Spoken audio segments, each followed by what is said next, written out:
જામનગર જિલ્લાના કાલાવડમાં મામલતદાર કચેરીના કર્મચારીઓએ વકીલ પર હુમલો કરવાના આક્ષેપ છે. કલાકે ગાળો આપી માર્યાનો પણ આક્ષેપ કરાયો છે. ગઈકાલે કાલાવડમાં મામલતદાર કચેરીએ કર્મચારીના વકીલ પર હુમલા કરવાના આક્ષેપ.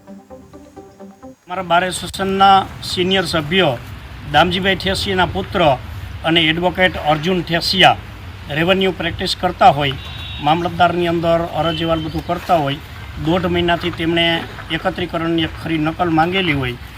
હકીકતની વાત કરીએ તો અમારા બાર એસોસિએશનના સભ્ય એડવોકેટ ઉપર જે રીતે એસોલ્ટ કરીને હુમલો કરવામાં આવ્યો, ઇતિહાસ જોવામાં આવે તો કોઈ વકીલ ઉપર સરકારી કર્મચારી સરકારી કચેરીમાં હાથ ઉપાડી લે અને હુમલો કરે, આ ખૂબ જ અઘટિત અને ગંભીર બનાવ છે.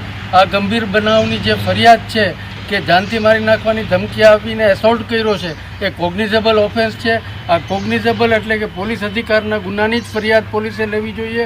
અર્જુન ઠેસિયા ઉપર જે જીવલેણ હુમલો થયેલો છે, એક વ્યક્તિ એડવોકેટ તરીકે રજૂઆત કરવા માટે જાય અને એક સામાન્ય કર્મચારી આ રીતે જીવલેણ હુમલો કરે. સાહેબે કીધેલ કે ગઢવી સાહેબ કે 45 દિવસની અરજી છે, કેમ આટલા દિવસથી પેન્ડિંગ પડી છે અને કેમ તમે વકીલ સાથે આવી રીતે ગેરવ્યાજબી વર્તન કરો છો, એટલે એવી રીતે એને વાત કરી અને આજ સાંજ સુધીમાં એને ખરી નકલ આપી દો એવી વાત કરી અને મને કીધું તમે બપોર પછી આવજો અને ખરી નકલ તૈયાર થઈ જશે.